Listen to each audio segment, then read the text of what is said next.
असतो मा सद्गमया तमसोर्मा ज्योतिर्गमया मृत्योर्मा अमृतं गमया। ओम शांति शांति शांति।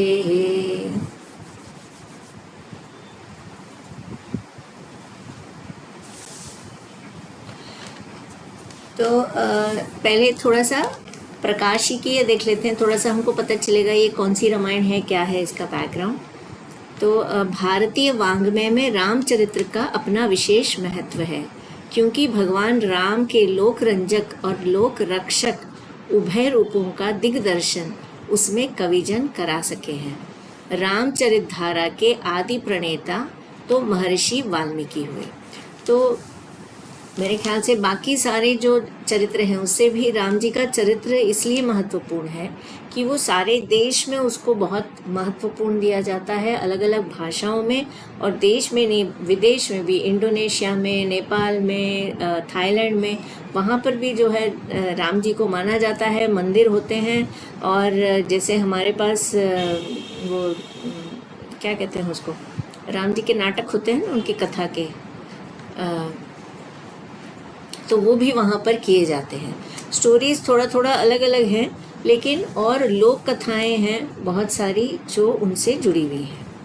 और सबसे पहले आपको सब जानते हैं कि महर्षि वाल्मीकि हैं।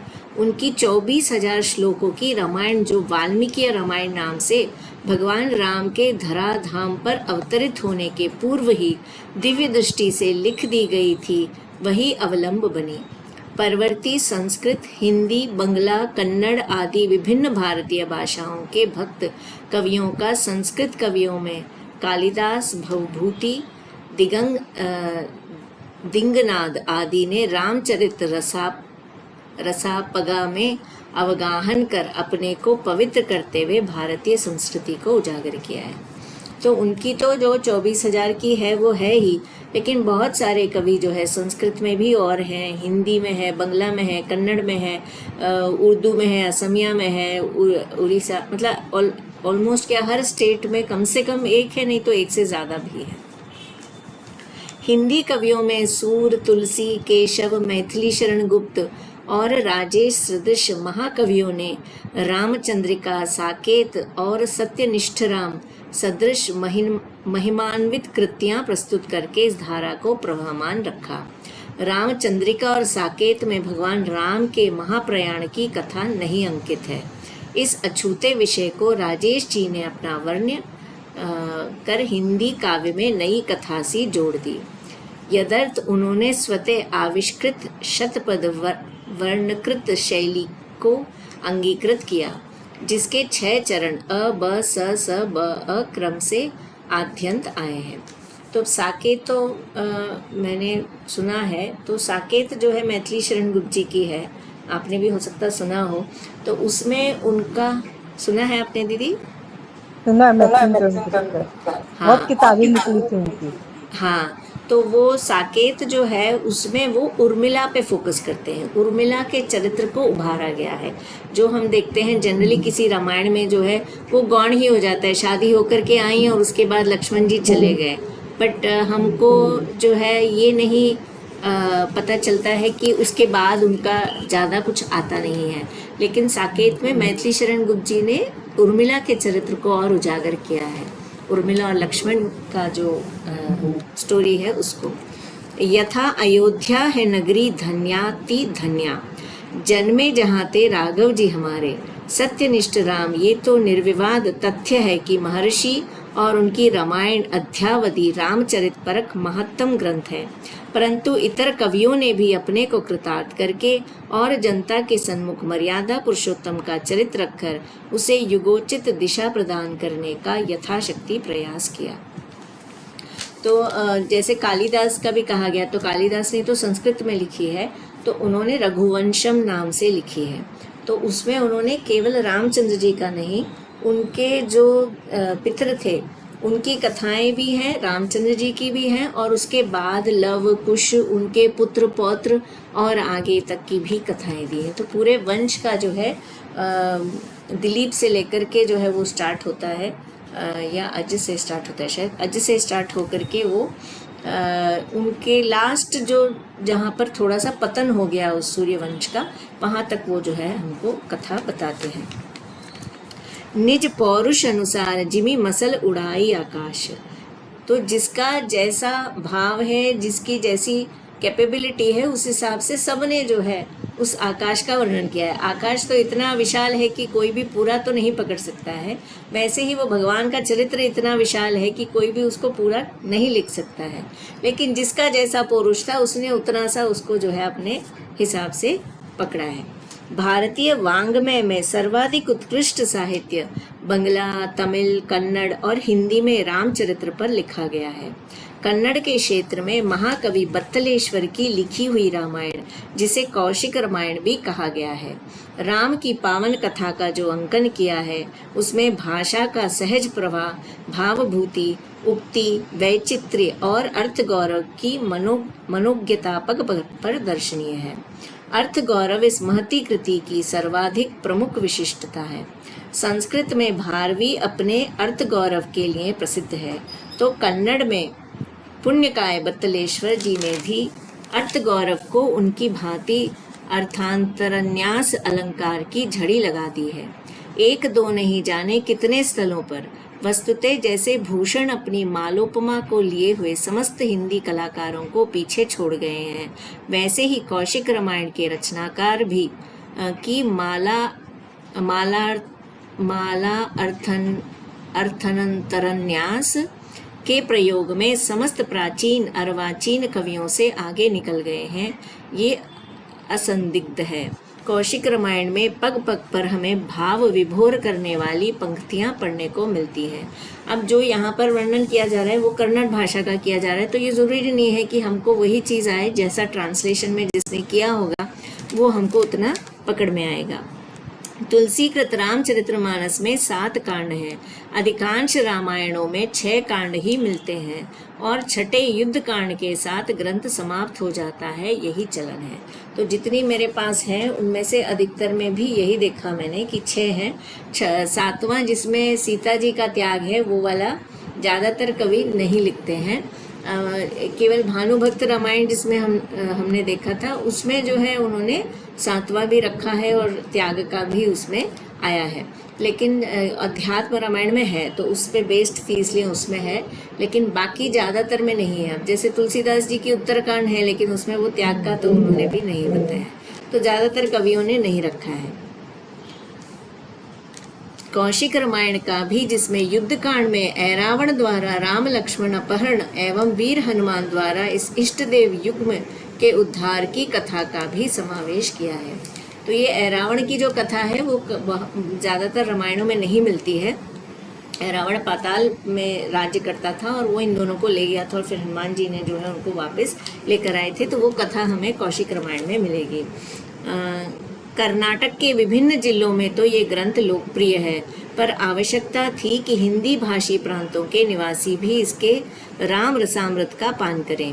यदर्थ भुवनवाणी ट्रस्ट लखनऊ द्वारा इसे प्रोफेसर एस रामचंद्र की समर्थ लेखनी द्वारा अनुदित रूप से प्रस्तुत करते हुए हम प्रफुल्ल परितोष पा रहे हैं और आशा करते हैं कि रामायण कवि पुंगव तुलसी और पंडित राधे श्याम कथावाचक की लिखी रामायणों की भांति प्रचलित हो सकेगी और इसका आनंदित पारायण करके पाठकगण अध्यात्म पंथ के सुदृढ़ पथी होकर हमारे प्रयास को सफल करेंगे।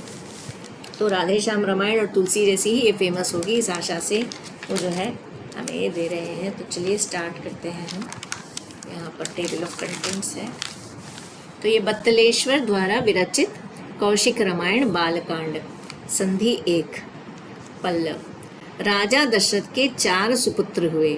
राम, लक्ष्मण, भरत, शत्रुघ्न उनके नाम थे। नरहरि और देवता हर्षित हुए। पद। गणेश जी आप दूज के चंद्रमा की किरणों से शोभित हों, भाल नेत्र हों, रत्न मुकुटधारी हों, विशाल हों, गजवदन हों, वरदाई, अभय कर कमल वाले हों, शैलजा के ज्येष्ठ पुत्र हों, समस्त देवता आपके चरण कमलों की वंदना करते हैं। मेरी मति मंगलमयी हो, मेरी रक्षा करो। तो जो है कोई भी पुस्तक शुरू होती है तो गणेश जी की वंदना। अब जो है आगे, हाँ, तो अब जो है वाणी यानी कि सरस्वती माता की वंदना। वाणी तुम ब्रह्म की रानी हो, सौजन्य की निधि हो, सुंदरता की खान हो, अनर्घ्य रत्न हो, उच्च वर्ग वाली हो, पुस्तक पाणी हो, क्षीण कटी वाली हो, कृपा करने वाले दाताओं में श्रेष्ठ हो, स्मरण करने वाले भक्तों का त्राण करती हो, सुब्रमणी हो, मनोकामना पूरी करने वाली हो। तुम हम पर दया करो, हमें वर दो। लाटानुप्रास जनित रमणीयता, सरस लोकोक्तियों का, विविधता का, क्रमिक पंक्तिबद्धता, बंद की गरिमा, कथा की व्यापकता का आनंद लेने और पीढ़ी की नव कुसुम माल सुदृश मधुर सूक्तियों का रसपान करने के उपरांत मैं प्रेम से राम कथा लिखता हूँ। तो जो है वो कह रहे हैं मैं भी और कवियों का ये सब पढ़ने के बाद जो है मैं अपना प्रयत्न कर रहा हूँ। गुण से प्रसन्न होने वाली, कवि के दोषों को अनदेखा करने वाली, तत्व को परखने वाली, परमात्मा से द्रोह न करने वाली आदि सब आदर सहित कथा श्रवण करें। मैं गणेश जी, वाग्देवी इन दोनों के सम्मुख नमित होकर दिनमणि कुलेंद्र की कथा सुनाता हूँ। विवेकी जन छिलका उतारे, केले की उपेक्षा करके लोहे का चना चबाएंगे। सरल सतकथा का श्रवण न करने वाले मतिमंद भी धरती पर हैं। तो अब जो है थोड़ा सा तुलसीदास का ही ऐसा स्टाइल है। तो विवेकी जन छिलका उतारे, केले की अपेक्षा करके लोहे का चना चबाएंगे। तो अंदर से जब देखेंगे कथा को तो उनको शायद केले की एक्सपेक्टेशन होगी छिलका उतार कर, पर पता चलेगा कि लोहे के चबा रहे हैं। तो करेंगे क्या विवेकी जन ऐसा। फिर दूसरा कह रहे हैं सरल सत कथा का श्रवण न करने वाले मतिमंद भी धरती पर हैं। तो जो वो लिख रहा हूँ मैं वो सरल और सत कथा है। तो इसको श्रवण करने वाले मतिमंद यानी मंद बुद्धि लोग भी हैं क्या धरती पर। इसका अभिप्रेत अर्थ भी कोई जान सकेगा। तो इसमें जो डीपर मीनिंग है वो कोई जान पाएगा क्या। बात बढ़ाने से फायदा, ये सब जानने के बाद लोक कल्याण के निमित्त मुनिवर ने कहानी रची। धरती के निवासी इस कलयुग में जुआ, दुर्जनों की संगत, वाद प्रतिवाद, कुतर्क, परनिंदा, इंद्रजाल, नीति विरुद्ध व्यापार, कहावतें, बोली में प्रचलित अश्लीलताएं, बेकार की गपबाजी आदि में ही रस लेते हैं और समय गवाते हैं। तो कलयुग का वर्णन किया है कि यहाँ पर जुआ है, दुर्जनों की संगत है, वाद और प्रतिवाद ज़्यादा चलता है, समवाद नहीं होता। समवाद और प्रतिवाद में जैसे कुतर्क जहाँ चलता है उसको प्रतिवाद कहते हैं कि मुझे कुछ ना कुछ बोलना है अपनी तरफ से कि मैं ज़्यादा वो हूँ, लेकिन वो कुतर्क है। पर निंदा, दूसरों की निंदा करना। नीति विरुद्ध व्यापार यानी कि नीति के साथ अधर्म के साथ व्यापार करना। तो ये बोली में प्रचलित अश्लीलताएं, गाली वगैरह दे करके बातचीत करना, बेकार की गपबाजी करना, मतलब जो सच नहीं है वो भी शान बखारना। तो इस तरह से लोग अपना समय गवाते हैं। कोई नई बात सीखना चाहे तो भी लोग अल्पायु हैं और हैं बड़े श्रद्धाहीन, बड़े आलसी हैं, खूब सोते हैं, वेद अध्ययन में कोरे हैं, झगड़ालू हैं, कामुक हैं, दम्भी हैं, युक्ति शून्य हैं। ऐसे लोग भी श्रेयस के भागी बने, इस उद्देश्य से कवि ने ललित शैली में रचना रची है। तो कलयुग के वासियों के लिए जो जिनमें वेद अध्ययन नहीं है, कामुक हैं, झगड़ालू हैं, इस तरह का कोई इंटरेस्ट नहीं है, उनके लिए जो है उन्होंने सिंपल तरीके से जो है ये ललित शैली में जो इंटरेस्टिंग हो, एंग्रॉसिंग हो, ऐसी उन्होंने कथा रची है।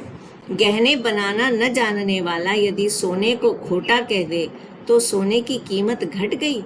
दर्पण की धूल न साफ कर सकने वाला दर्पण में दोष बताए तो दर्पण बेकार माना जाए। रसों की व्यंजना से काव्यामृत का स्वाद न करा सकने वाले के कारण लोक में राम कथा की गरिमा घटेगी। तो अब कहीं ना कहीं वो ह्यूमिलिटी अपनी बता रहे हैं कि जो है अगर कोई सोने की कीमत ना जानता हो और वो सोना देख करके कहे सोना नहीं है, तो क्या वो सोना नहीं रह जाता, उसकी कीमत कम हो जाती क्या?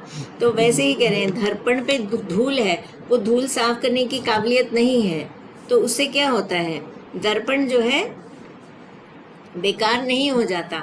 तो वैसे ही करेंगे, अगर जो है रसों की व्यंजना से जो ये काव्य है उसमें मैं उतना रस नहीं डाल पा रहा हूँ, तो भी उससे क्या होगा, राम कथा तो जो है उसकी गरिमा नहीं कम हो जाएगी, वो तो उतनी ही महान रहेगी। वक्ता के लिए कथा मंगल कारिणी और संपत्ति दायिनी है, श्रोता के लिए तो उसके पाप समूल नष्ट करने वाली है। तो उसकी गरिमा क्या है कि जो कह रहा है उसके लिए भी वो मंगल कारिणी है, और जो सुन रहा है उसके तो पाप ही नष्ट हो जाते हैं। उसके कानों में सुधा बरसाने वाली है, सृजन सभा का ये आभूषण है। बड़ी बात ये कि ये सत्य कथा है, ज्ञानियों का श्रृंगार है, देवों के लिए संतृप्ति है। सज्जनों, आप लक्ष्मी लोल का ये अंतरंग चरितामृत सुनो। शरणागतों की कामधेनु, धेनुकासुर जैसों का दलन करने वाले, रण में घातक 4 हाथों वाले, यम नियम आदि के प्रयोक्ता, निर्मल इंद्रिय वाले, निर्मल वरदाई, खरदूषण का वध करने वाले, शिव को प्रिय लगने वाले प्रभु, चरण युगलों में भरी पूरी भक्ति का वर दे। अब जो है रामचंद्र जी की स्तुति कर रहे हैं। ध्यान से सुनो या अनजान होकर सुनो, इस कथा में भवबंध टूटेगा। चाहे ध्यान से सुनो या बिना ध्यान के सुनो तो भी तुम्हारा भव पार हो जाएगा। आग पर अनजाने हाथ पड़ जाए तो पल भर उंगलियां जलेंगी नहीं, तो चाहे जाने चाहे अनजाने जलेंगी तो है ही उंगलियां। तो उसका असर ऐसा है राम कथा का कि जो है भवसागर पार हो ही जाते हैं। सुधारस का पान अनजाने कर दिया तो वे तुम्हारी रक्षा न करेगा। तो हमने अगर अमृत पी लिया बिना जाने तो भी क्या हमको अमर नहीं करेगा, चाहे जान के पिए चाहे अनजाने किए हमको अमर ही कर देगा। अजामिल ने होश में हरि का नाम लिया था। तो अजामिल की कथा भागवत में आती है कि जो है जब वो मरने वाला था और यमदूत उसे लेने आए तो उसे पुत्र नारायण की याद आ गई, और उसका छोटा सा पुत्र बाहर खेल रहा था तो उसने उसको नारायण करके पुकारा। हाँ, तो फिर जो है विष्णु भगवान के दूत आ गए थे, तो उसने होश में नहीं लिया, ये नहीं सोचा मैं भगवान का ले रहा हूँ, तो अपने पुत्र का ही ले रहा था। फिर भी वे नाम लेने से उसे मुक्ति मिली। तो पढ़ो तो वाक्य पद योजना का पता लगे, उसका आशय ग्रहण कर लिया तो बुद्धि सुधर जाए। तो यदि पढ़ोगे तो पहले क्या है, वाक्य कैसे बनाया उन्होंने, कैसे रची है, ये समझ में आएगा। लेकिन अगर बुद्धि लगाओगे तो क्या होगा, अगर उसका मीनिंग ग्रहण कर लिया तो बुद्धि ही सुधर जाएगी। सुनने मात्र से श्रोता का कर्म बंधन शिथिल हो जाए और भव भय जन्य ताप दूर हो जाए। ये श्रुति सम्मत हरि कथा है, मुक्ति पथ है, वैकुंठ को ले जाने वाली है। धरती पर रहने वालों के हित के लिए मुनिपति वाल्मीकि ने ये रमणीय कथा रची। धरती का बोझ उतारने के लिए भगवान नारायण राघव के रूप में अवतरित हुए। श्रुति सम्मत राम कथा का ये प्रसंग बड़े आदर से उन्होंने वर्णित किया है। साधु सज्जनों को इसका स्वाद मिला और वे परितुष्ट हुए। महादयानिधि की कृपा हुई, वाल्मीकि ने प्रेम से ये कथा प्रस्तुत कर दी। तो अब वाल्मीकि जी की स्तुति की है। हरि कथा श्री राम की कथा खीर है। सारे गामा आदि 7 स्वर से सुवाचित गान ताजा घी है। तो कह रहे हैं कि जो राम कथा है वो खीर के समान है, और इसमें जो सुर है उस घी के खीर है, घी है। गीत पुंज दाल शाक भाजी आदि व्यंजन है। तो इसमें जो गीत के पुंज हैं, बीच बीच में गीत होंगे जैसे रामचरितमानस में भी हैं, तो वो जो है क्या है, अलग अलग व्यंजन है, दाल शाक भाजी। इतिहास खुशबूदार खाने की चीजें हैं। कवि ने प्रसन्नता से परोसने का काम अपने ऊपर लिया है। इससे भोजन में न्योता दिया जा सका है। जिसको भूख लगी हो वे कृपया पधारें। इससे मन का अभिप्राय व्यक्त होता है। यही पर में ये सुखदायी है। सुख सागर का ये मूल है। सुखप्रद है। समस्त वेद पुराणों का ये हृदय है। ये वाल्मीकि द्वारा रची गई है। ईश्वर इसकी महिमा जानता है, औरों का कहना क्या। असुरों के उत्पात से सुरलोकवासी उद्विग्न हुए, हरि के सम्मुख अपनी व्यथा सुनाई। नर हरि को उन पर कृपा हुई।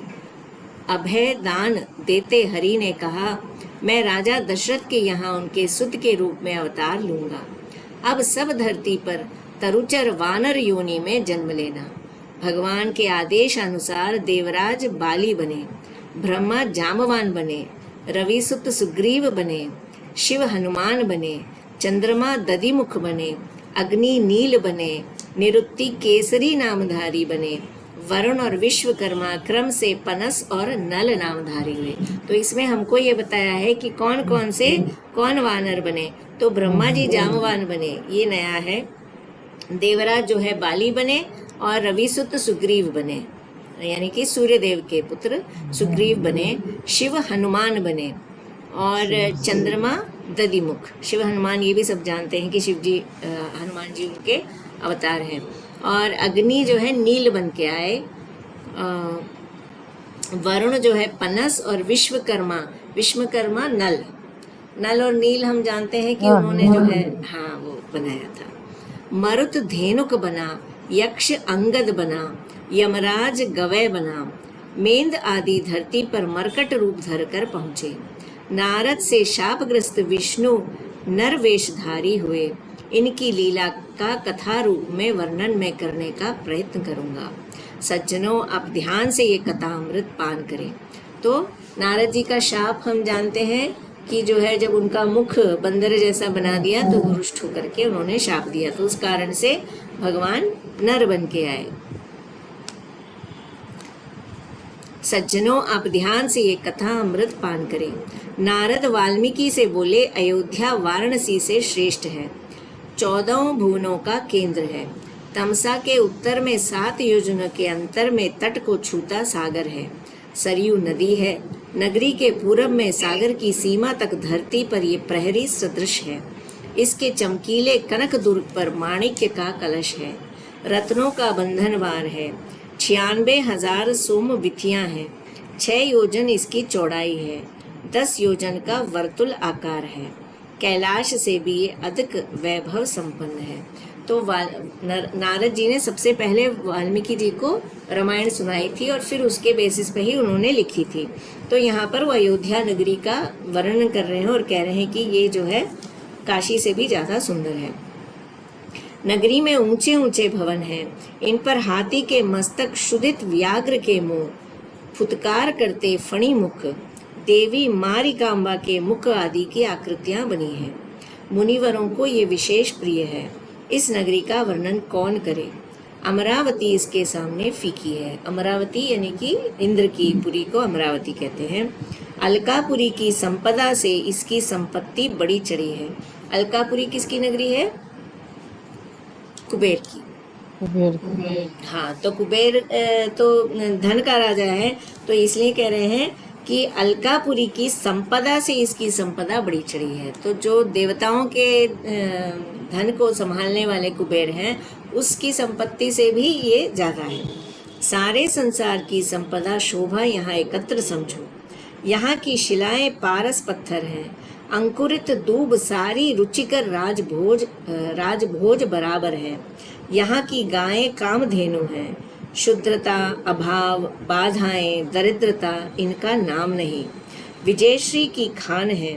मनमत रति रानी के साथ इस तिलक प्राय भूभाग पर विहार करता है। तो मनमत यानी कि कामदेव अपनी पति के साथ जो है यहाँ पर आकर के विहार करता है। उसको इतना पसंद है, उसके यहाँ करने से ऑब्वियसली सुंदरता भी ज़्यादा बढ़ जाती है। इस धरती पर सर्वत्र अमृत भरा सागर लहराता है, अर्थात अमृत रस से सिक्त है। यहाँ के बाजारों में हजारों शानदार दुकानें हैं। गणिका भवनों की शोभा निराली है। दुर्ग के चारों ओर उद्यान है, यानी कि बाग है। जो बीच में जो राजा का दुर्ग है उसके आसपास सब उद्यान हैं, बगीचे हैं। इस शोभा संपदा से समृद्ध नगरी के नरेश दशरथ महाराज हैं।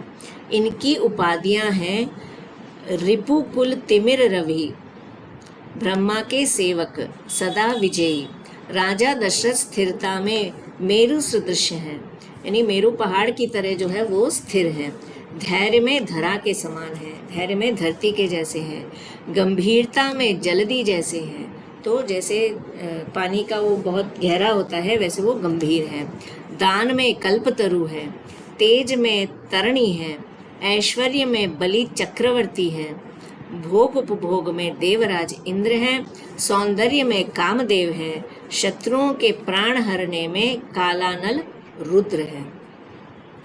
सुमति कौशल्या देवी उनकी पटरानी है, मझली रानी कैकेयी पर राजा अतिशय आसक्त है, विशाल नयनों वाली सुमित्रा सबसे छोटी रानी है। इन तीनों की रूप शोभा अप्सराओं के रूप लावण्य से बड़ी चढ़ी है, भंवरों के समान सघन काले केशों वाली ये कांताएं पूर्ण यौवना हैं। तो तीनों बहुत सुंदर हैं, अप्सराओं से भी सुंदर हैं, और जो है लंबे काले केश हैं और युवतियां हैं। एक बार स्वर्गलोक में असाधारण संग्राम छिड़ा, उस अवसर पर देवों की सहायता करने दशरथ महाराज भी गए, पराक्रमी पति का सारथी बनकर कैकेयी भी गई। घमासान लड़ाई के बीच रथ की धुरी टूट गई, तो जो पहिया होता है उसमें जो होती है वो जो है टूट गई। हाथ का सहारा देकर कैकेयी ने रथ चलाए रखा, तो उसने अपना हाथ उस पहिए में घुसा दिया। शत्रु सेना के छक्के छूटे, राजा लौटे, लौटते समय उसकी दृष्टि कैकेयी के हाथ पर गई। राजा को बड़ा आश्चर्य हुआ, उसने रानी की स्थिरता की सराहना की, प्रशंसा से ही उसका मन न भरा। रानी से उसने वर मांगने को कहा। रानी बोली, जब जरूरत पड़ेगी तब मांग लूंगी। ये आपके पास, हाँ, ये आपके पास धरोहर रूप में रहे। राजा ने रानी का अनुरोध मान लिया और अयोध्या लौट आए। हंस बिना सरोवर, विद्वान बिना राजसभा, षटपद बिना कमल, कोयल बिना उपवन, लय ताल बिना गायन, पीतांबर बिना परिधान, इनके समान राजा को सुत बिना निजी राजभवन व्यर्थ लगा। राइट, तो बिना बेटे के जो है उनको अपना राजभवन अच्छा नहीं लग रहा था। संतान के भाव की चिंता से व्याकुल राजा एक दिन अनमना होकर रात में सरोवर के पास आया। राजा प्रतीक्षा में खड़ा रहा। चौडल नाम का एक विप्र कुमार अपने प्यासे पिताजी के लिए पानी भरने उसी पोखरे पर आया। मटके में पानी भरते समय हुई आवाज सुनकर दशरथ महाराज को पानी पीने पहुंचे हाथी का भ्रम हुआ और उन्होंने सहसा तीर चला दिया। बड़ा अकार्य हो गया। मटका हाथ में लिए वे मुनि कुमार हर हर उद्गार के साथ गिरा, उसके प्राण निकल गए। दशरथ को लगा कि किसी मनुष्य का ये आर्तनाद है। वे घबरा उठा, दौड़ा आया, पूछा तो आखिरी सांस लेते हुए उस कुमार ने अपने पिता का पता बताया। तो जो है उन्होंने सोचा कि हाथी है, हाथी समझ करके उन्होंने शब्द बेरी बाण छोड़ा। यहाँ पर शब्द बेरी बाण नहीं बताया है, और वो निकला जो है यहाँ पर सनत वो क्या है, श्रवण कुमार नहीं बताया है, चौडल बताया है उसका नाम लड़के का। और फिर राजा सुत का मृतक शरीर मुनिंदपति के सामने लाए। लंबी आहें भरी, खूब रोते दोनों के चरणों पर गिरे। भूल से हुए अपराध के लिए क्षमा याचना की। मुझे आप अपना लड़का माने, सुत वियोग जन्य संताप भूल जाएं, ये निवेदन किया। इस पर मुनि दंपत्ति बोले, पुत्र शोक से ही तुम्हारी मृत्यु होगी। तुरंत ही दोनों निष्प्राण हो गए। तो ये शाप जो है दशरथ को दे दिया, जैसे हम पुत्र शोक में प्राण त्याग रहे हैं, तुम्हारी भी ऐसे ही मृत्यु होगी। राजा ने तीनों शवों का दाह कर्म किया। निजी मूर्खता के कारण हुए कांड से सूर्यवंशी नरेश शोक विह्वल हो उठे। तो निजी मूर्खता, पहली चीज तो ये है कि हाथी को मारना गलत है। मतलब उस जमाने में जैसे हंटिंग कर रहे हैं तो मृग को मारना ठीक है, लेकिन हाथी को नहीं मारा जाता था। तो वो फिर भी उन्होंने किया, इसलिए जो है उनका गलत कार्य था, हो गया ही नहीं। इंटेंशन में भी गलत था। इसी बीच उन्हें उस एक बात सूझी, ये अभिशाप अवश्य है पर मेरे लिए वरदान भी तो है। पहले तो बहुत दुखी हो गए कि ये मुझे क्या शाप मिला, पर सोचे पुत्र शोक में मरूंगा, यानी कि पुत्र तो होगा ना उसके लिए, तो इसलिए ये तो वरदान हो गया, इस कारण पुत्र तो होना पड़ेगा। सुत का मुख देखना तो भाग्य में बंधा है। अब पक्का हो गया कि पुत्र तो होगा ही, जब मरना शोक में है। पीछे जो हो जाए बला से, चाहे अब जो हो पुत्र तो होगा, कोई बात नहीं। धन्य हुआ मैं, काला विहग पंख खोलता है, दो सफेद छिपकलियां एक साथ हैं। इन जैसे शुभ शगुनों को राजा बार बार देखते हैं, संतान की आकांक्षा से ऐसा करते हैं। मनोतियां मान रही हैं। तीनों रानियां कौशल्या, कैकेयी, सुमित्रा आदि, हरि का तिलक होगा, पालना होगा, टिकुली होगी। राज दरबार में एक दिन महर्षि वशिष्ठ पधारे। राजा ने अविलंब खड़े होकर अर्घ्यपाद्य आदि से उनका सत्कार किया। हाथ जोड़े राजा बोले, राजकाज चलाते 60 हजार वर्ष बीते, 60 नहीं 60,000 वर्ष बीते। राज वैभव भोगा है पर कोई संतृप्ति नहीं मिली। पिक कूजन बिना उपवन, दिनकर बिना नभ, हंस विहार बिना पुष्कर, इनकी भांति संतानहीन राजा की मेरी दशा है। ये भी कोई राजसुख है भला? ऐसी संपत्ति का उपभोग किस काम का? कृपानिधि गुरु महाराज, पुत्र प्राप्ति होगी कब बताइए? वशिष्ठ बोले, आज प्रातः काल एक सपना देखा। सपना ऐसा था, एक श्रृंगीयती ने 4 हाथी के बच्चे दिए, उन्हें राजमहल में बांध दिया। तुरंत पंचमुखी एक सर्प शिशु उन्हें निगल गया। मेरी बाहों से खून बह निकला, आंखें खुल गईं। राजन, तुम बड़े भाग्यशाली हो, तुम्हारे इसी भवन में लक्ष्मीपति भगवान का 4 सुत रूप में अवतार होगा। देवमुनि ऋष्य श्रृंग यहाँ पधारे, ऐसा प्रबंध करो।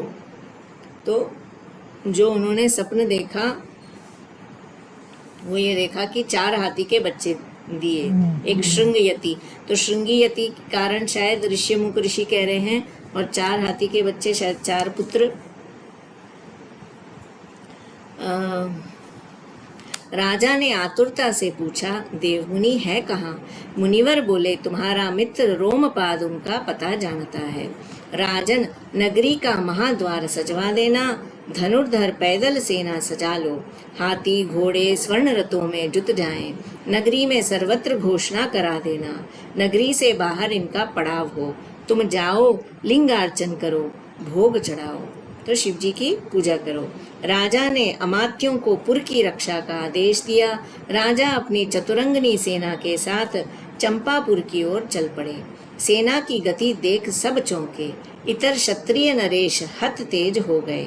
चंपापुर नरेश ने नगरी को सजाने का प्रबंध किया और दशरथ महाराज का स्वागत करने के लिए हाथी घोड़े रथ पैदल सेनाओं समेत निकला। तो उनके दोस्त रोमपाद के पास होंगे, उन्हें पता होगा।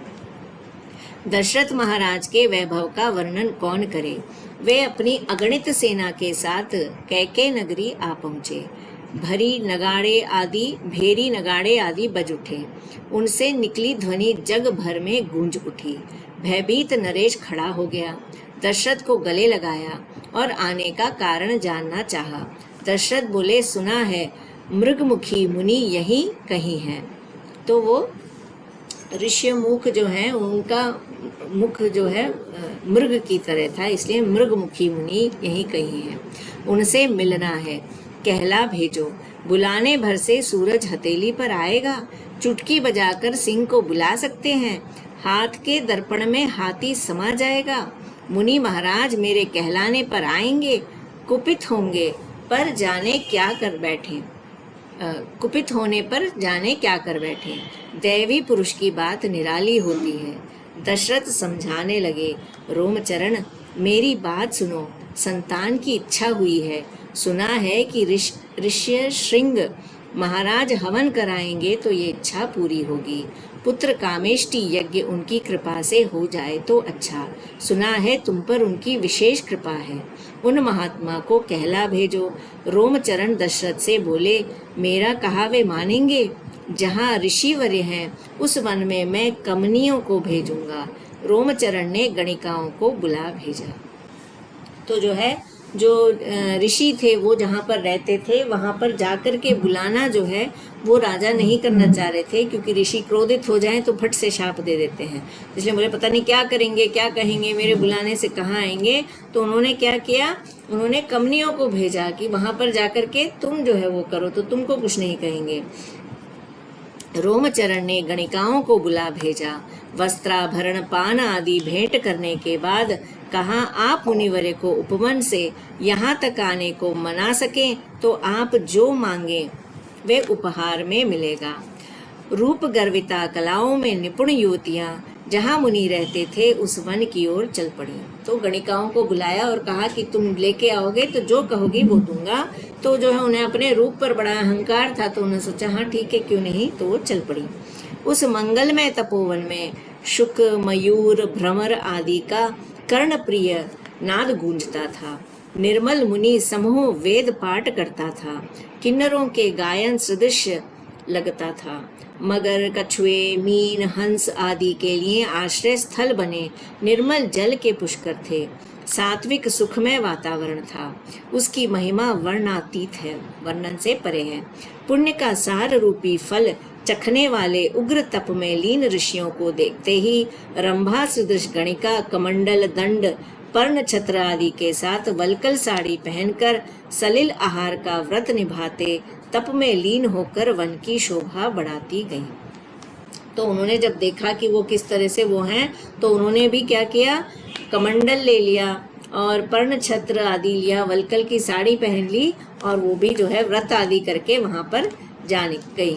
आकाश में अनुरागी किन्नरों की जोड़ी देख गाड़ी हुई सुपारी को सोने पर रखकर संयोग श्रृंगार की पूर्णता तुर्यावस्था की समाधि सी लग रही थी। मागधी लता और कुसुम केसर का योग जनमन को आकर्षित कर लेता था।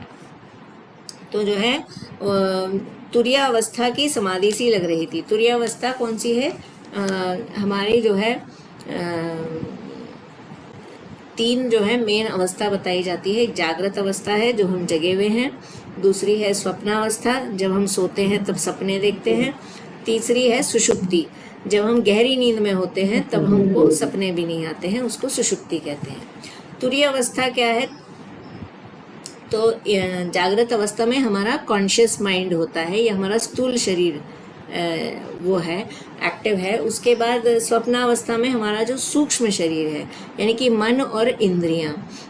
उसके बाद जो सुषुप्त अवस्था है उसमें हमारा कारण शरीर जो है जागृत होता है, हमारा स्थूल और सूक्ष्म जो है वो सो गया होता है। तो उसको कॉन्शियस स्टेट और सबकॉन्शियस स्टेट, और वो जो है सुषुप्ति जो है डीप स्लीप वाली है। तो ये तुरीयावस्था क्या है, जब जो ध्यान करते हैं वो जो है ये तीनों को पार करके, यानी कि स्थूल शरीर, सूक्ष्म शरीर और कारण शरीर के आगे जो है आत्मा है, और अंदर मतलब और अंदर आत्मा है। तो वो उस स्टेट में होते हैं जहाँ पर उन्हें आत्मा का आभास होता है कि मैं आत्मा हूँ, उसको तुरीयावस्था कहते हैं। तो जो समाधि जिसे कहते हैं उसमें तुरीयावस्था होती है। तो यहाँ पर वो तुरीयावस्था में जो है थे, समाधि सी लग रही थी। मागधी लता और कुसुम केसर का योग जनमन को आकर्षित कर लेता था। वहाँ की वन लक्ष्मी की शोभा निराली थी। राज दरबार सी शोभा हरिद्रा की थी, केवड़ा विरह व्यथा सा पीला था। तो वहाँ का जो पेड़ आदि हैं, जो फल आदि हैं, उनका विवरण दिया जा रहा है। कुर्बक राज वैद्य सा था, हर्रा शुद्रता का बाना पहने था। अशोक वृक्ष देवलोक का ध्वज सरीका था। राजा की कृपा से पोषितों की चंदन का सौरभ सब कुसुमों में था। तो राजा की कृपा से चंदन के पेड़ वहाँ पर लगाए हुए थे और उनका जो खुशबू थी वो सब फूलों में थी। गजुग्गे एक प्रकार का फल है, उसमें कांटे होते हैं पर उनसे उस फल के लिए कोई नुकसान नहीं पहुंचता। तिलक एक पेड़ का नाम है पर वे कभी शवधा क्रिया के काम में नहीं लाया जाता। गज नींबू का नाम ऐरावत है पर वे इंद्र का वाहन नहीं बन जाता। बाण एक पेड़ का नाम है पर वे बाण सा नुकीला नहीं होता। ऐसे पेड़ उस वन में शोभित थे। तो अलग अलग तरह के पेड़, अलग अलग तरह के फल आदि का वर्णन है। जिनको हम उत्तम मानते हैं वे कभी उपकार नहीं भूलते। बाल्यावस्था में जो कोई उसे सींचे, बड़े होने पर वे उसे 100 गुना मीठा रस पिलाते हैं। रक्षा करने वाले उपकारी को अतिशय सुख पहुंचाते हैं। तो जो है, जो बाल्यावस्था में सींचे, यानी कि पेड़ ऐसे होते हैं जो उनको बचपन में सींचे, तो जब वो बड़े हो जाते हैं तो फल दे करके जो है उसको वो मीठा रस पिलाते हैं। इस लोक में जिसका भला सोचोगे वही उस लोक में तुम्हारा भला करेगा। पके नारियल इस बात के प्रमाण है। तो यहाँ हमको क्या सीख दी जा रही है? हम जिसका भला करेंगे आगे चलकर वही हमारा भला करेगा। हाथी, शेर, बिल्ली, बंदर, बाघ, हिरण, सांप, मेंढक, नेवला, सांप, ये सब जन्मजात बैर भूलकर एक साथ उस तपोवन में प्रेम भाव से रहते थे। ऋषि श्रृंग के दाएं बाएं इनका चलना फिरना जारी रहता था। तो जो जानवर थे वो आपस में जो बैर है वो भूल करके सब उनके इर्द गिर्द घूमते रहते थे। वे लीला दर्शकों को मुदित करती है। इस प्रकार शोभित तपोवन में देवता पहुंच जाते हैं और एकांत में मुनिवरों के दर्शन के लिए आतुर खड़े रहते हैं। मुनिवर की हम पर कृपा होगी, वे हम पर प्रसन्न होंगे या प्रतीक्षा में आयु ही बीत जाएगी, ये बात हरि ही जाने। वे मुनिवर का ध्यान अपनी ओर आकर्षित करने के लिए बेचैन रहते हैं। तो कह रहे हैं कि ऐसे मुनिवरों के पास जो है देवता भी जो है मिलने के लिए आते हैं, उनका दर्शन करने के लिए कतार में खड़े रहते हैं और सोचते हैं कि कृपा होगी, हमसे मिलेंगे, हमें दर्शन देंगे या नहीं देंगे। वे मुनिवर का ध्यान अपनी ओर आकर्षित करने के लिए बेचैन रहते हैं। ताल, तुरही, अन्य वाद्य एक साथ बज उठे। तार स्वर में, मंद स्वर में, लय में एक साथ वादन हुआ। श्रुति मधुर राग में संकीर्तन होने लगा। ये सुमधुर गायन इतना प्रभावी था कि मुनिवर उस पर मोहित हुए। जपमाला फेंक दी। गायन सुनने में तन्मय हो उस दिशा में मुड़ गए। मुनिवर के आश्रम की सीमा में रही वनिताएं गा उठी। मुनि की समाधि टूटी। वे आवेश में खड़े हुए।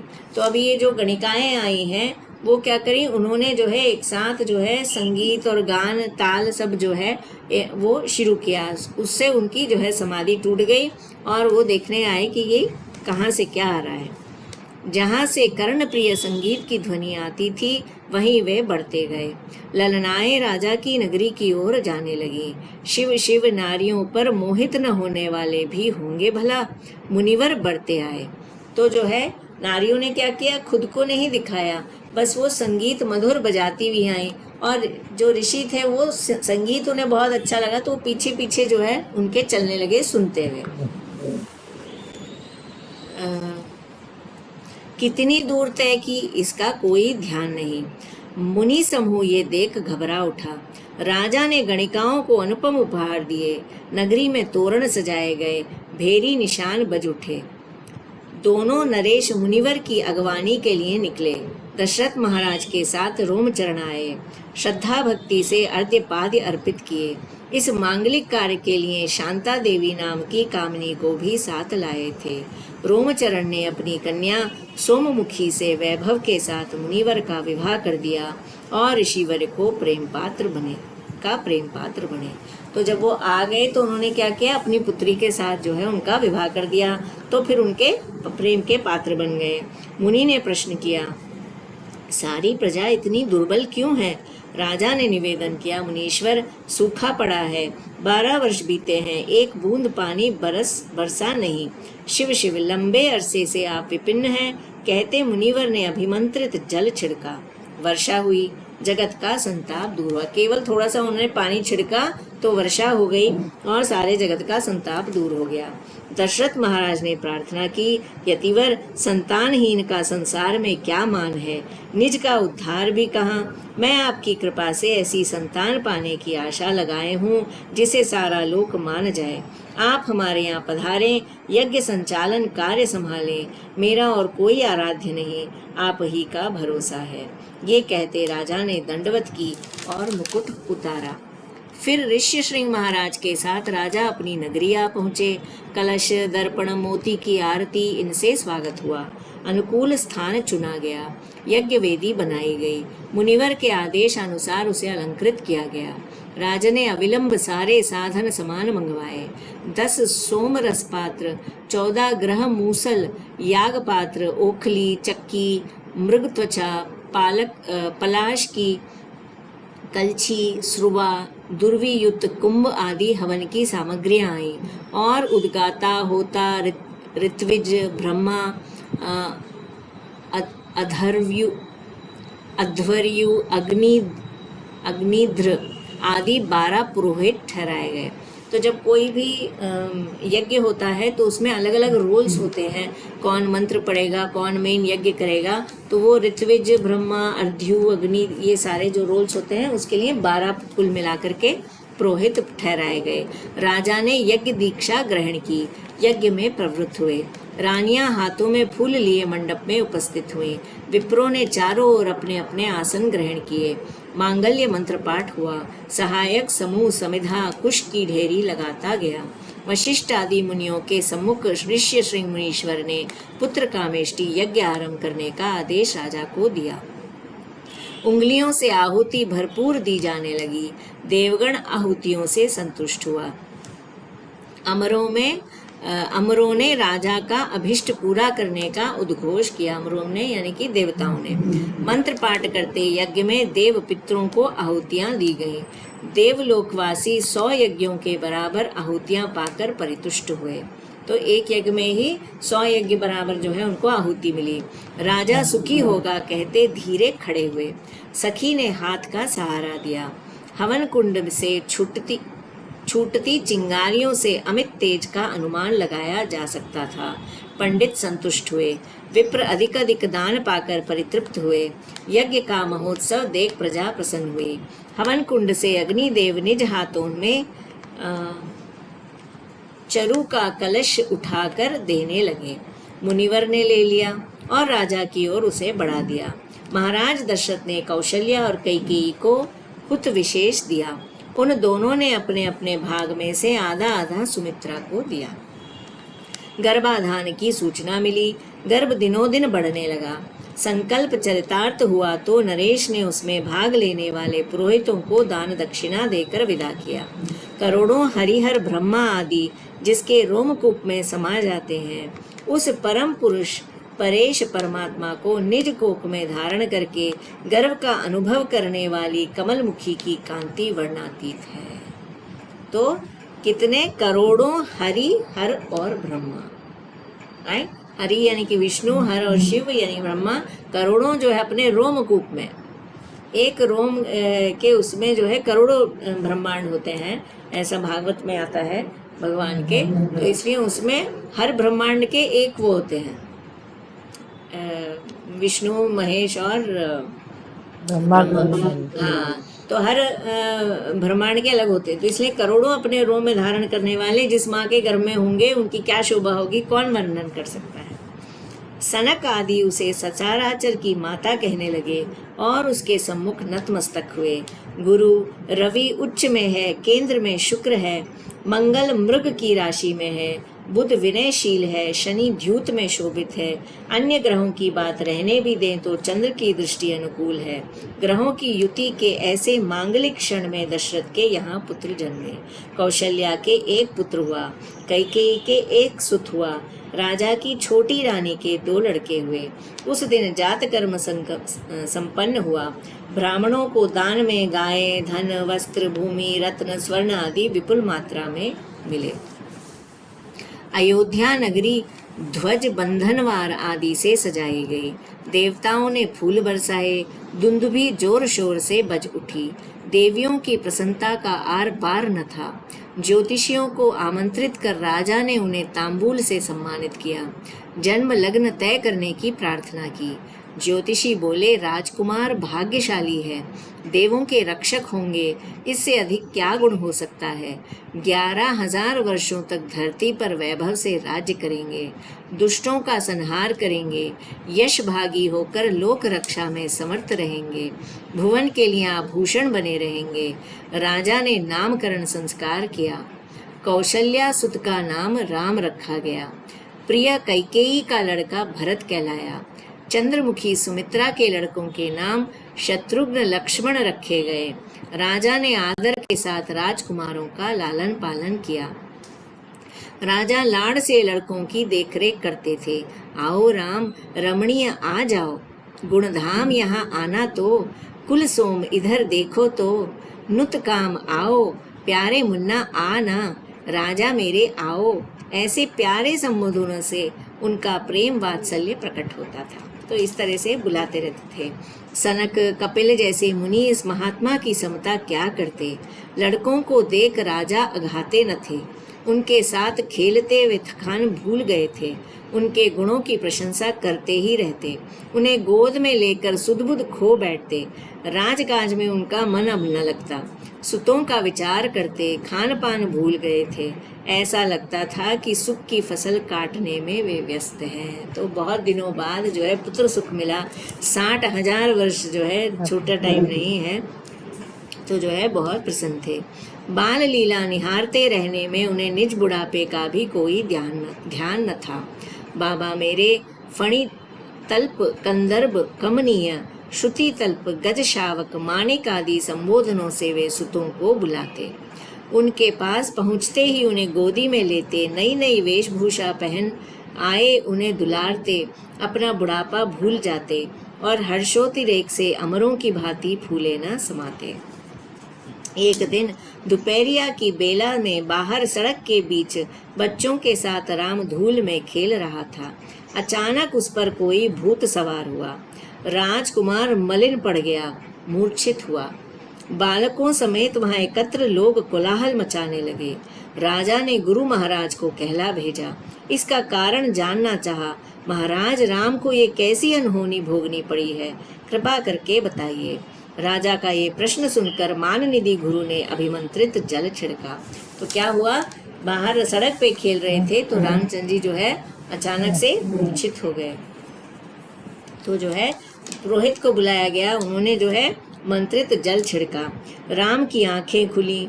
उनके मुंह से ये बात निकली, मैं ब्रह्म राक्षस हूँ, दान ना दिया तो इसे छोड़ूंगा नहीं। किसी विप्र के अभिशाप से मेरी ये दुर्दशा हुई है। उससे पूछा गया, तुम्हारी शाप मुक्ति किस उपशांति से होगी। ब्रह्म राक्षस बोला, शनि प्रदोष के दिन महादेव को 1001 बेल पाली चढ़ाए जाएं तो शाप मोचन हो जाएगा।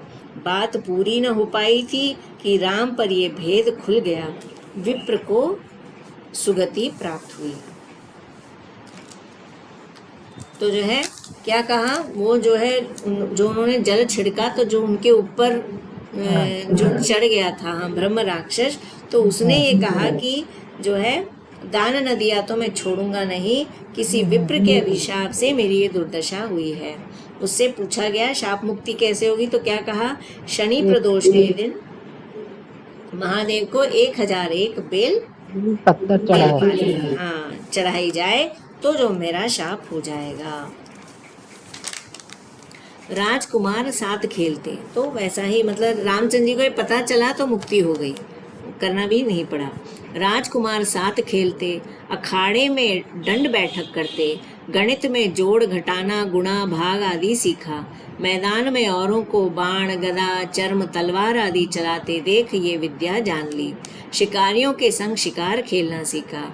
देवों को अभय दान देना सीखा। राम लक्ष्मण आदि इस प्रकार बड़े होते गए। 4 पुरुषार्थों के समान इन चारों राजकुमारों का पालन पोषण करते महाराज दशरथ ने 6-7 वर्ष बिताए। मुनि विश्वामित्र को लगा कि हरि को तपोवन में साथ ले जाऊं, राक्षसों का उनके हाथों वध हो जाए, यज्ञ का अनुष्ठान करूं, सुखी हो। ये विचार करते विश्वामित्र मुनि अयोध्या आए। सिर्फ 6-7 वर्ष राजमहल में मुनि के आगमन की सूचना मिलते ही दशरथ महाराज उनके स्वागत के लिए दौड़े आए। सम्मान के साथ पूजन अर्चन किया। महाराज ने आने का कारण जानना चाहा। मुनि बोले, राजन, तुमसे कोई बात छिपी नहीं है। राक्षस यज्ञ याग में विघ्न डाल रहे हैं। विधिवत यज्ञ कार्य संपन्न हो, राक्षसों से हमारी रक्षा हो, इस उद्देश्य पूर्ति के लिए तुम्हारे 2 राजकुमारों को भेजने का अनुरोध करने आया हूँ। उन्हें मेरे साथ भेज दो। राजा बोले, आपका यज्ञ कार्य अबाधित चले ऐसा प्रबंध मैं खुद चलकर करूँगा। कहाँ वे राक्षस, कहाँ ये किशोर? आज्ञा दीजिए। मुनि की मूंछों से ही लगा कि वे मुस्कुरा रहे हैं। मुनि बोले, ये राजकुमार शूर हैं, वीर हैं, ये तुम नहीं जानते। साथ भेजो, बेचैन न हो, भयभीत न हो। उनके योगक्षेम का दायित्व मुझ पर होगा। तो योगक्षेम ये भगवत गीता में भी आता है। भगवान जो है कहते हैं, 9वां अध्याय है या 7वां अध्याय, मोस्टली 9वां अध्याय है कि योगक्षेम महाम्यम। जो मुझे दिन रात मेरा ही स्मरण करता है, उसका योग और क्षेम की रिस्पॉन्सिबिलिटी मैं लेता हूँ। तो योगक्षेमम क्या है? क्षेमम यानी जो मेरे पास है उसकी रक्षा करना, राइट? तो भगवान ये कहते हैं, जो तुम्हें मिला हुआ है उसकी रक्षा मेरी जिम्मेदारी है। तुम जो है अगर दिन रात मेरा ही स्मरण करोगे तो तुम्हारे पास जो है उसकी रक्षा मैं करूँगा, और योग जो तुम्हें पाना है उसको दिलाने की जिम्मेदारी भी मैं ही लेता हूँ। तो यहाँ पर विश्वामित्र क्या कह रहे हैं? इनके योग और क्षेम की मैं जिम्मेदारी ले रहा हूँ, यानी कि जो है जैसे हैं वैसे ही लाने की जिम्मेदारी ले रहा हूँ। और इनको जो मिलना है, क्योंकि विश्वामित्र के साथ जाएंगे तो उनको बहुत सारा ज्ञान मिलेगा, बहुत सारी चीज़ें सिखाएंगे। तो जो मिलना है उसकी भी मैं जिम्मेदारी ले रहा हूँ, और जैसे जो है अभी उसकी भी जिम्मेदारी ले रहा हूँ। साथ न भेजो तो मुनि कुपित होंगे। यदि भेज दिया तो राक्षसों से लड़ते लड़ते ये जीवित न रहेंगे। बड़ी उलझन है, बचने का कोई उपाय नहीं सूझता। मुनिवर मेरा अहित चाहे तो वही हो। राजा राजकुमार से कहने लगा, कुमार मुनिवर के साथ तपोवन जाओ, और कुछ कहना नहीं है। उनकी आज्ञा शिरोधार्य करके मैं तुम्हें सौंप रहा हूँ। मुनि राजा से बोले, राजन, चिंता न करो, राम हरि का अवतार है। भू पर भार रूप रहने वालों का संहार करने वाले विष्णु हैं। विशेष क्या कहूँ, तुम जैसा पुण्यात्मा दूसरा कौन है? तो पहले उन्होंने सोचा भेजूं और मर गए तो क्या करूं, और रोकूं और शाप दिया तो क्या करूं। फिर उन्होंने कहा अगर मुनि मेरा बुरा चाहते हैं तो फिर यही सही, और उन्होंने जाने की अनुमति दे दी। तब वो बता रहे हैं कि तुम चिंता न करो, वो हरि ही हैं जो आए हैं और संसार का भार कम करने के लिए। भ्रम में न पड़ो, सुखी रहो, तुम्हारा जीवन सार्थक हुआ। इन शब्दों से राजा को प्रेम से आशीष और राम लक्ष्मण के साथ चल पड़े। मार्ग में राजकुमार गुरु से कहते हैं, आप थक गए हैं, बैठिए, सुस्ता लीजिए। ये कहकर पेड़ तले छाल पत्ते बिछाते, दोनों पैर दबाते, कंदमूल फल का सेवन करने के लिए आग्रह करते, पद पखारते, बड़े पल्लव से पंखा झलते। हरि की ये नर लीला देख मुनिवर फूले न समाते, हंसते रहते। मुनियों के आश्रम में प्रवेश करते, वन में गिरी गुफाओं को दिखाते। विश्वामित्र आगे बढ़े जा रहे थे। गहन कानन में राक्षसी ताड़का आ पहुंची, उसे मनुजों की गंध लग गई। स्वादिष्ट भोजन मिलने की संभावना से वहां कौशिक के आगे आई। मुनिवर का आदेश हुआ, कुमार तैयार हो जाओ, तीर धनुष पर चढ़ा लो, राक्षसी का वध करो, देर न लगाओ। इस पर राम निवेदन करने लगे, स्त्री से लड़ूं, नारी पर वार न करूंगा, उसे मारूंगा नहीं, धनुर्विद्या के गुरु का अपमान होगा। तो उन्होंने कहा मैं स्त्री से नहीं लड़ूंगा, उसको मैं कैसे मार सकता हूँ, ये तो गुरु ने जो विद्या सिखाई है उसका अपमान हो जाएगा। मुनि ने समझाया, काम बिगड़े नहीं, पल भर में ये हमारे प्राण ले लेगी, मार गिराओ। पीछे और बातें हों, फिर अपना कोई दोष नहीं, भोगना जो होगा भोगा जाएगा। ये विचार करते राम ने कान तक खींच कर निशाना लगाया। तीर राक्षसी की पीठ पार कर गया। वे धराशायी हुई। मुनिवर पर आया संकट टल गया। भीमकाय राक्षसी के गिरते ही धरती कांप उठी। शेषनाग का फन हिल उठा। गरम खून पर राम ने उंगली रखी। राक्षसी के प्राण निकल गए। उसका कलेवर 10 योजन नाप की धरती को घेरे था। वे भूमि गंदी हुई। उसकी चर्चा से अब क्या प्रयोजन। मुनि बोले, स्त्री मानकर उसका वध न होता तो बड़ा अनर्थ हो जाता। धरा पर उसकी देह जो फैल गई है, उससे गिरी भी काला पड़ गया है। मुनि सिद्धाश्रम पधारे।